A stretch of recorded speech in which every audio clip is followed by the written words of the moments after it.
नमस्कार दोस्तों आज हम देखेंगे केंद्र राज्य संबंधों के बारे में। यानी कि जो केंद्र सरकार होती है और जो राज्य सरकार होती है उनके बीच में जो संबंध होते हैं, जो रिलेशंस होते हैं, उनको कैसे डिफाइन किया गया है। तो केंद्र राज्य संबंधों को 3 तरह से डिफाइन किया गया है। सबसे पहले बताया जाता है विधायी संबंध, यानी कि जो कानून बनाने की शक्ति होती है कि कौन कहाँ कानून बना सकता है, यानी कि संसद कहाँ कहाँ कानून बना सकती है। संसद मतलब केंद्र सरकार। और जो राज्य विधानमंडल यानी कि जो राज्य की जो सरकार होती है, जिसे विधानसभा भी बोलते हैं, वो कहाँ कहाँ कानून बना सकती है। सबसे पहले बताते हैं, सबसे पहला जो पार्ट माना जाता है वो विधायी संबंधों के बारे में बताया जाता है। यानी कि विधायी संबंधों में कौन कहाँ कानून बना सकता है, यानी कि केंद्र सरकार कहाँ कानून बना सकती है, केंद्र सरकार की संसद और राज्य विधानमंडल की विधानसभा विधायिका कहाँ कानून बना सकती है।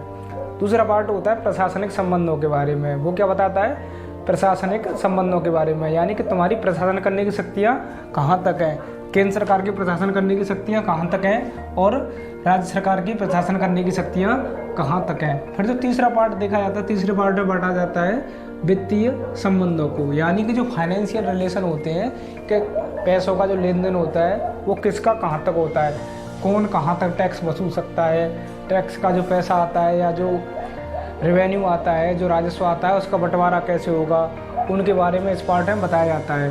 3 तरह से संबंध देखे जाते हैं। एक तो विधायी संबंध, विधायी मतलब जो विधि बनाने के बारे में या कानून बनाने के बारे में बात करते हैं। दूसरे संबंध होते हैं वो होते हैं प्रशासनिक संबंध, यानी कि एडमिनिस्ट्रेटिव संबंध, यानी प्रशासन करने के बारे में कि पुलिस की पावर किसके पास रहेगी, कि आर्मी की पावर किसके पास रहेगी, आर्मी रूल लगता है या मार्शल लॉ लगता है या कर्फ्यू लगता है तो उसकी शक्तियाँ किसके पास रहेंगी, प्रशासन कैसे किया जाएगा, राज्य में केंद्र में कैसे प्रशासन किया जाएगा, उन संबंधों के बारे में बताया जाता है। तीसरा जो बताया जाता है वो है वित्तीय संबंध, यानी कि जो पैसे की पावर है, जो पैसे का आवागमन हो रहा है, पैसा कहाँ से आ रहा है, कहाँ जा रहा है, उसका वितरण कैसे होगा, इसके बारे में बताया जाता है। तो आज हम देखेंगे विधायी संबंधों के बारे में।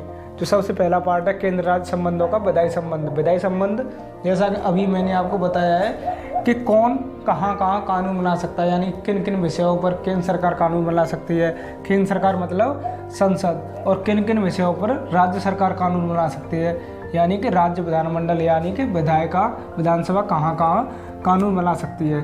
तो जो विधायी संबंध है उनको संविधान के भाग 11 विधायी संबंध है उनको संविधान के भाग 11 में अनुच्छेद 245 से लेकर 255 तक डिफाइन किया गया है। यानी कि जो विधायी संबंध है उनको संविधान के भाग 11 में अनुच्छेद 245 से लेकर 255 तक डिफाइन किया गया है। तो सबसे पहले बताया जाता है केंद्र एवं राज्य विधान का क्षेत्रीय परिषद, यानी कि इनका क्षेत्रीय परिषद कहाँ तक है, यानी कि इनका जो क्षेत्रीय रेंज है, यानी कि इनकी कानून बनाने की जो रेंज है वो कहाँ तक है, केंद्र की कहाँ तक है, और राज्य की संसद पूरे भारत ऐसे किसी भी क्षेत्र के लिए कानून बना सकती है।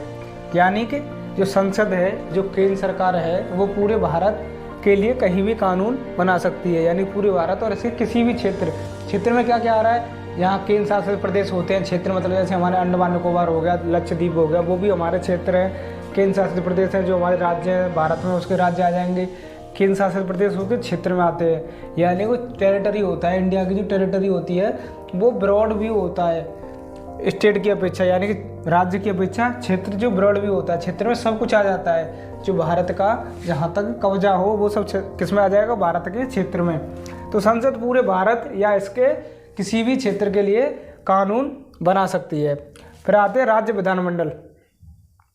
राज्य विधानमंडल कहाँ कानून बना सकती है, राज्य विधानमंडल पूरे राज्य या राज्य के किसी भी क्षेत्र, यानी कि राज्य विधानमंडल पूरे राज्य या राज्य के किसी भी क्षेत्र के लिए कानून बना सकती है। यानी कि उसकी शक्ति कहाँ तक सीमित है कानून बनाने की, जिस राज्य की, जैसे उत्तर प्रदेश की योगी सरकार है, यानी कि जो उत्तर प्रदेश की सरकार है वो केवल वहीं तक उसका कानून लागू हो सकता है जहाँ तक उत्तर प्रदेश की सीमा है। तो क्या बताया जा रहा है, राज्य विधानमंडल पूरे राज्य या राज्य के किसी भी क्षेत्र, राज्य का जहाँ तक क्षेत्र होगा, राज्य की जहाँ तक सीमा होगी वहाँ तक कानून बना सकती है। अब बताया जा रहा है एक संसद का विशेष अधिकार है, जिसमें कहा जा रहा है केवल संसद को यह अधिकार दिया गया है कि वह अतिरिक्त क्षेत्रीय विधान बना सकती है। यानी केवल संसद ही अतिरिक्त, यानी कि इन दोनों के अलावा केवल संसद को यह अधिकार दिया गया है कि वो अतिरिक्त क्षेत्रीय विधान बना सकती है। अतिरिक्त क्षेत्रीय विधान कैसे, इसका मतलब है कि जैसे भारत का कोई नागरिक है, उसने विदेश में जाके कोई संपत्ति खरीद ली है, कहीं पे भी कोई विश्व में जाके कहीं भी संपत्ति खरीदी है, तो उसके बारे में कौन कानून बना सकता है? केवल संसद ही कानून बना सकती है, क्योंकि नागरिकता हमारे यहाँ किसकी मानी जाती है? भारत की नागरिकता मानी जाती है। यानी कि जो भारत के लोग होते हैं, बताया भी था मैंने, भाग 2 में हमने देखा था कि भारत के लोग, तो कैसी नागरिकता है? एकल नागरिकता है। तो क्या कहा जा रहा है? केवल संसद को ये अधिकार दिया गया है कि इन सब के अतिरिक्त जो क्षेत्रीय विधान बनाने होंगे वो सब कौन बनाएगी? संसद बनाएगी। जैसे कि भारत का कोई नागरिक विश्व में कहीं भी कोई संपत्ति अर्जित करता है तो उसके बारे में कौन कानून बनाएगा? संसद बनाएगी। अब कुछ जगह संसद को उनकी विधायी शक्तियों को या राज्य विधानमंडल की विधायी शक्तियों को रोका भी गया है, यानी कुछ अपवाद भी हैं जहां इनको पूरी तरह एक्सक्लूसिव अधिकार नहीं दिए गए हैं। जैसे राष्ट्रपति 3 केंद्र शासित प्रदेशों में शांति, उन्नति एवं अच्छी सरकार के लिए राष्ट्रपति 3 केंद्र शासित प्रदेशों, 3 कौन कौन से हैं? अंडमान निकोबार, लक्षद्वीप, दादरा एवं नागर हवेली, दमन एंड दीव। यानी कि इन सब की शांति, उन्नति और अच्छी सरकार बनाने के लिए खुद वहाँ पे अध्यादेश की तरह कानून बना सकते हैं। तो संसद वहाँ पे इंटरफेयर नहीं कर सकती। वहाँ किसको शक्ति दी गई है? राष्ट्रपति को दी गई है। फिर बताया जाता है जो सूचीबद्ध क्षेत्र है, जैसे कि हमने देखा था 5वीं अनुसूची है, हमारे संविधान में 6वीं अनुसूची है, वो क्या बताती है? कुछ राज्यों में जहाँ जनजातीय क्षेत्र होते हैं वहाँ पे सूचीबद्ध क्षेत्र होते हैं, यानी कि लिस्टेड एरिया होते हैं, वहाँ पर राज्यपाल को यह शक्ति दी गई है कि वो संसद द्वारा बनाए गए उस क्षेत्र के कानून में कुछ संशोधन करके उनमें लागू करें। जैसे बताया भी गया है कि असम के राज्यपाल को ऑटोनोमस डिस्ट्रिक्ट काउंसिल के लिए कानून बनाने का अधिकार दिया गया है। यानी कि जो असम का राज्यपाल है वहाँ पे जब कोई कानून बनता है तो असम के राज्यपाल की सहमति के बाद बनता है, यानी कि असम के राज्यपाल की सहमति ली जाती है और वो जो संशोधन करते हैं वो वहाँ पे मान्य होते हैं। असम में ऑटोनोमस डिस्ट्रिक्ट काउंसिल होती है वहाँ पे, यानी कि जो स्वायत्त जिला परिषद होती है असम में, उनके लिए कानून राज्यपाल की सहमति के बाद ही बनते हैं। फिर बताया गया है ऐसे त्रिपुरा, मिजोरम, जैसा कि हमने देखा था 6ठी अनुसूची में, असम, त्रिपुरा, मिजोरम, मेघालय, ऐसे बताया गया है त्रिपुरा, मिजोरम, मेघालय जो स्वायत्त जिले होते हैं, इनमें ऑटोनोमस डिस्ट्रिक्ट होते हैं, उनके लिए कानून किसकी सहमति के बाद बनते हैं? राष्ट्रपति की सहमति के बाद बनते हैं। यानी कि यहाँ किसको अधिकार दिया गया है? यहाँ राष्ट्रपति को अधिकार दिया गया है। और असम में किसको अधिकार दिया गया है? राज्यपाल को अधिकार दिया गया है। अब देखते हैं विधायी विषयों का बंटवारा कैसे किया गया है, यानी कि जो विधायी यानी कानून बनाने के जो सब्जेक्ट हैं उनको कैसे कैसे डिवाइड किया गया है केंद्र और राज्य सरकार के बीच में। यानी कि जैसे हमने देखा था 7वीं अनुसूची है, वो हमें क्या बताती है कि केंद्र और राज्यों के बीच में शक्तियों का यानी सब्जेक्टों का जो विषयों का क्या किया गया है, बंटवारा किया गया है, 7वीं अनुसूची में बताती है। तो 7वीं अनुसूची क्या कहती है कि केंद्र और राज्यों के बीच में कानून बनाने के अलग अलग विषय दिए गए हैं, यानी केंद्र सरकार किस पर कानून बना सकती है इसके बारे में बताया गया है, राज्य सरकार किस पर कानून बना सकती है इसके बारे में बताया गया है, और कौन से विषय ऐसे हैं जिन पर मिलकर दोनों सरकार कानून बना सकती है, यानी केंद्र सरकार भी कानून बना सकती है और राज्य सरकार भी कानून बना सकती है। तो त्रिस्तरीय व्यवस्था दी गई है वहाँ पे 7वीं अनुसूची में, त्रिस्तरीय व्यवस्था दी गई थी कि केंद्र सरकार इस विषय पर संघ सूची, राज्य सूची और समवर्ती सूची में इन विषयों को बांटा गया था, यानी सब्जेक्ट बांट दिए गए थे कि तुम इन सब्जेक्ट पर, केंद्र सरकार से कहा गया था तुम इस सब्जेक्ट पर कानून बना सकते हो, राज्य सरकार से कहा गया था राज्य सूची में राज्य सरकार को कुछ सब्जेक्ट दिए गए थे कि तुम इन सब्जेक्ट पर ही कानून बना सकते हो। और एक थी कॉन्करेंट लिस्ट जिसे बोला जाता है समवर्ती सूची, जिसमें कहा गया था कि इसमें मिलकर दोनों कानून बना सकते हैं, यानी कि राज्य को जरूरत पड़े तो राज्य कानून बना सकता है और संसद या केंद्र सरकार को जरूरत पड़े तो वह कानून बना सकते हैं, तो उसे बोला जाता है समवर्ती सूची, जिसमें दोनों कानून बना सकते हैं। अब एक एक करके इन सूचियों के बारे में देखते हैं। तो सबसे पहले देखते हैं यूनियन लिस्ट, यानी कि संघ सूची के बारे में। तो संघ सूची क्या कहती है? संघ सूची में जो कानून बनाने का अधिकार किसे दिया गया है? केंद्र सरकार को दिया गया है, यानी कि संसद को दिया गया है। तो संघ सूची में जब इसका निर्माण हुआ था तब इसमें कितने विषय थे? 97 विषय थे, यानी कि 97 विषय थे, 97 सब्जेक्ट थे, यानी कि केंद्र सरकार को 97 सब्जेक्ट पर कानून बनाने की शक्ति दी गई थी। लेकिन वर्तमान समय में कितने हैं? 100, यानी वर्तमान समय अब कितने हो गए हैं? 100 विषय हो गए हैं, यानी कि 100 विषयों पर केंद्र सरकार या संसद कानून बना सकती है। जैसे इसमें कौन से विषय रखे गए हैं? यानी कि जो देश के इम्पोर्टेंट के लिए हों, यानी कि देश की रक्षा के लिए मामले हों, यानी कि पूरे देश के लिए ज़रूरी चीज़ें हों, पूरे देश की, यानी कि देश की पूरी एकता अखंडता यानी कि उसके लिए ज़रूरी चीज़ों ज़्यादातर उन चीज़ों को यहाँ पर रखा गया है। तो देखते हैं कुछ विषयों के बारे में देखते हैं, जैसे रक्षा से जुड़े मामले यानी कि देश की रक्षा या सुरक्षा से जुड़े मामले कहाँ पर रखे गए हैं, संघ सूची में। बैंकिंग से जुड़े जो मामले हैं, जो बैंकिंग होती है, विदेश मामले यानी कि विदेशों के साथ कैसे संबंध रखने हैं, कैसे व्यापार करना है, उससे जुड़े जो मामले हैं वो भी केंद्र सूची में रखा गया, संघ सूची में। मुद्रा यानी कि जो मनी होती है, मनी का सर्कुलेशन कैसे करना है, कौन से नोट छापने हैं, कौन से नोट बंद करने हैं, इसको भी संघ सूची में रखा गया है। और जो परमाणु ऊर्जा होती है या जो एटॉमिक एनर्जी होती है, उनसे जुड़े मामले भी किसकी कौन सी सूची में है, संघ सूची में रखे गए हैं। बीमा जो होता है यानी पब्लिक जो बीमा होता है, लाइफ इंश्योरेंस पॉलिसी, जैसे LIC का बीमा होता है, तो बीमा से जुड़े मामले भी इसी में रखे गए हैं। संचार यानी कम्युनिकेशन कैसे करना है, तो पूरे देश में संचार की व्यवस्था की जिम्मेदारी किसकी है, केंद्र सरकार की है, तो वो भी इसी सूची में रखा गया है। और केंद्र और राज्यों के बीच व्यापार कैसे होना है, ये भी इसी सूची में रखा गया है। फिर बताया जाता है जैसे जनगणना, क्योंकि जनगणना कौन कराता है, केंद्र सरकार कराती है, तो जनगणना से जुड़े मामले भी कहाँ पर रखे गए हैं, संघ सूची में रखे गए हैं।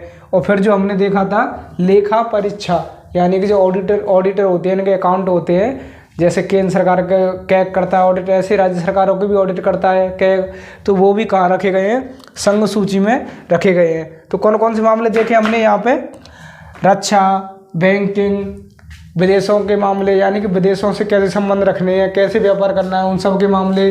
फिर हमने देखा था संचार यानी कि संचार की व्यवस्था, कम्युनिकेशन की व्यवस्था कौन देखेगा, केंद्र सरकार देखेगी। केंद्र और राज्यों के बीच व्यवहार कैसे होना है या जनगणना कैसे की जानी है, वो भी कौन देखता है, केंद्र सरकार देखती है। और जो मनी का सर्कुलेशन कैसे होना है, कौन से नोट वर्तमान समय में चलने चाहिए, कौन सी मुद्रा होनी चाहिए, ये सब भी कौन डिसाइड करता है, केंद्र सरकार डिसाइड करती है। और जो परमाणु और जो न्यूक्लियर या जो एटॉमिक एनर्जी होती है, उससे जुड़े मामले भी कहाँ रखे जाते हैं, संघ सूची में रखे जाते हैं। अब आते हैं सेकंड लिस्ट पर। तो जो सेकंड लिस्ट होती है उसे कहते हैं स्टेट लिस्ट यानी कि राज्य सूची। इसमें कौन से मामले रखे गए हैं, जो राज्य सरकार को दिए गए हैं, यानी कि जिन पर कौन कानून बना सकता है, राज्य सरकार कानून बना सकती है। यानी कि राज्य सरकार से जुड़े जो मामले हैं उन पर केवल राज्य सरकार कानून बना सकती है, उनको कहाँ रखा गया है, राज्य सूची यानी कि स्टेट लिस्ट में।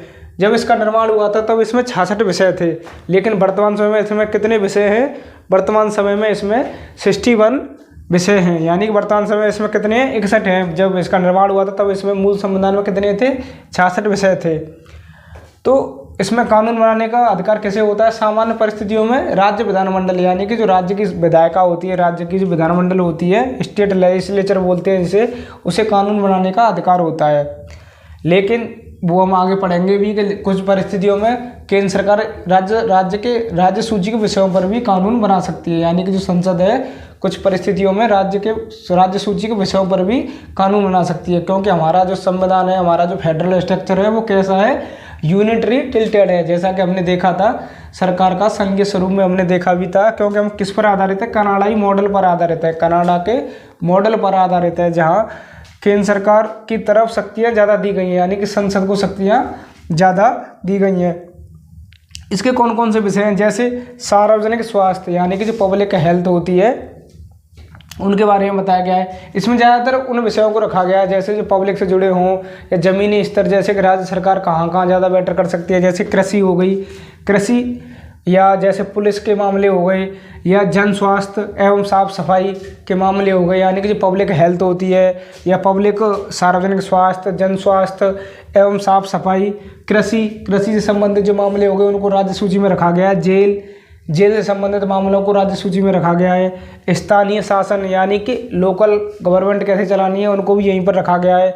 और जो मछली पालन है या बाजार से संबंधित जो रूल हैं, जो बाजार चलते हैं, लोकल मार्केट होती हैं, और जो मत्स्य पालन होता है यानी कि जो मछली पालन होता है, मत्स्य पालन में किस में आता है, कृषि वाले पार्ट में आता है, इसलिए इनको भी यहाँ पर ही रखा गया है। बाजार से संबंधित जो मामले हैं उनको भी यहाँ पर रखा गया है। स्थानीय शासन, लोकल गवर्नमेंट की जो बात की गई है वो भी यहाँ पर की गई है।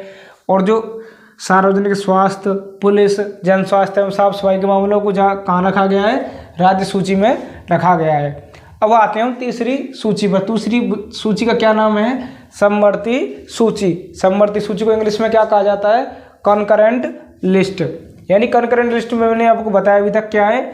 इस पर ऐसे विषयों को रखा गया है, इस सूची में ऐसे विषयों को रखा गया है जहाँ पर केंद्र और राज्य दोनों मिलकर कानून बना सकते हैं। लेकिन अगर संसद कानून बना दे किसी विषय पर तो संसद का कानून प्रभावी हो जाएगा। हाँ, लेकिन अगर राष्ट्रपति की राज्य विधानमंडल कोई कानून बना देती है उस सूची पर, वो राष्ट्रपति की सहमति के बाद बनाए, तो वहाँ पर वो संसद का कानून प्रभावी नहीं होगा, उसको इस विषय में अलग से कानून बनाना पड़ेगा। तो इसमें कौन कौन से विषय रखे गए हैं, यानी कि यहाँ पे जो कानून बनाने का जो अधिकार दिया गया है वो दोनों को दिया गया है। यानी कि जरूरत पड़ने पर केंद्र सरकार भी कानून बना सकती है और राज्य सरकार भी कानून बना सकती है, यानी कि राज्य विधानमंडल भी कानून बना सकता है और संसद यानी कि संसद भी कानून बना सकती है। तो इसमें कौन कौन से विषय रखे गए हैं, जैसे आपराधिक कानून, जैसे क्रिमिनल सीआरपीसी आपने सुना होगा। सीआरपीसी जो होती है क्रिमिनल प्रोसीजर कोड होता है, एक होती है सिविल प्रक्रिया यानी कि जो सिविल मामले होते हैं और दूसरे होते हैं आपराधिक मामले।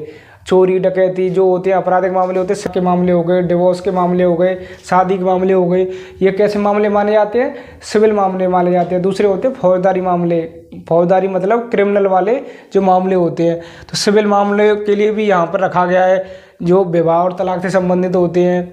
फिर जनसंख्या नियंत्रण और परिवार नियोजन, यहाँ पे आपको एक डिफरेंस समझना होगा कि जनसंख्या नियंत्रण और परिवार नियोजन के लिए जो कानून बनाने हैं वो समवर्ती सूची में रखे गए हैं, लेकिन जनगणना की व्यवस्था कहाँ पे की गई है, जनगणना की जो व्यवस्था की गई है वो संघ सूची में की गई है। जनगणना कौन कराएगा, केंद्र सरकार कराएगी, क्योंकि वहाँ पर उसको कहाँ रखा गया, उनको संघ सूची में रखा गया है, जनगणना को रखा गया है संघ सूची में। लेकिन जनसंख्या नियंत्रण और परिवार नियोजन के जो मामले हैं उनको कानून बनाने के लिए किसकी शक्तियाँ दी गई है, समवर्ती सूची में रखा गया है। इसीलिए शक्तियाँ कानून बनाने की दोनों के पास है। जैसे बिजली हो गई, जो इलेक्ट्रिसिटी होती है वो भी समवर्ती सूची में रखी गई है। श्रम कल्याण, आर्थिक नियोजन एवं सामाजिक योजना, यानी कि सामाजिक यानी कि जो समाज होता है उसके लिए कोई योजना चलानी है, या उनका आर्थिक उत्थान करना है उसके लिए कोई योजना चलानी है, या दवा से संबंधित कोई रूल बनाना है, या अखबार या पुस्तक छापने से संबंधित, अखबार या पुस्तक छापने से संबंधित तो कोई रूल बनाना है, तो वो भी कहाँ रखा गया है, समवर्ती सूची में रखा गया है। और धीरे धीरे इसमें जो प्रेस भी होती है, प्रेस जो अखबार छपती है वो भी कहाँ रखे गए हैं, समवर्ती सूची में रखे गए हैं। 42वें संविधान संशोधन 1976 के द्वारा इसमें 5 विषयों को और जोड़ा गया, यानी कि राज्य सूची से 5 विषयों को हटाकर कहाँ जोड़ा गया, समवर्ती सूची में जोड़ा गया, जिसमें शिक्षा, वन, नाप एवं तौल, यानी कि शिक्षा को कहाँ डाला गया, राज्य सूची से हटाकर कहाँ रखा गया, समवर्ती सूची में। जैसे कई बार एग्जाम में पूछा भी गया है कि शिक्षा जो है वो कौन सी सूची का पार्ट है, तो वो कौन सी सूची का पार्ट है वर्तमान समय में, शिक्षा यानी कि जो एजुकेशन है उस पर कानून बनाने का अधिकार किसको, केंद्र सरकार को भी है और राज्य सरकारों को भी है, क्योंकि उसे कहाँ रखा गया है, समवर्ती सूची में रखा गया है। फिर है वन, यानी कि जो फॉरेस्ट होती है उनसे संबंधित जो नेशनल पार्क होते हैं या forest wild life protection act जो रूल होते हैं, वन, नाप एवं तौल से संबंधित जो कानून होते हैं। और फिर बताया वन्य जीवों का संरक्षण, वन्य जीव एवं पक्षियों का जो संरक्षण करना है उसके लिए भी दोनों कानून बना सकते हैं, जैसे कि वन्य जीव संरक्षण अधिनियम है या नेशनल पार्क होते हैं उनके लिए दोनों ही कानून बना सकते हैं। फिर बताया गया है यानी कि हाई कोर्ट और सुप्रीम कोर्ट के अलावा और अन्य किसी न्यायालय का गठन करना है तो उसको कहाँ रखा गया है, समवर्ती सूची में रखा गया है।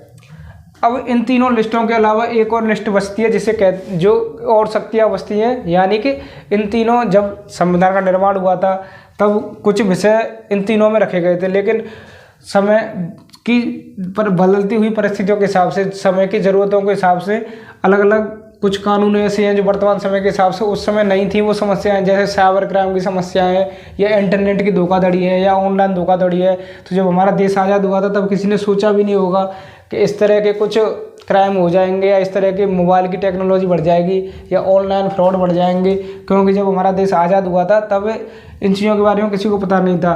तो ये सब विषय जब उस समय नहीं पता था, उनको किसी भी सूची में नहीं रखा गया है, तो उनके लिए एक अलग सूची दी गई है इसमें, जिसे कहा जाता है अवशिष्ट शक्तियाँ। यानी कि जो इन तीनों के अलावा कोई और भी कोई विषय है जिस पर कानून बनाने की शक्ति किसको दी गई है, संसद को दी गई है, और उस सूची का नाम क्या है, अवशिष्ट शक्तियों के नाम से उस सूची में जोड़ा गया है। अवशिष्ट शक्तियाँ जिसे बोला जाता है रेजिडुअरी पावर्स, जिसमें शक्ति संसद को दी गई है कानून बनाने की। लेकिन अमेरिका में क्या हुआ है, अमेरिका में व्यवस्था राज्यों को दी गई, लेकिन हमारे यहाँ व्यवस्था कहाँ है, केंद्र सरकार को दी गई है।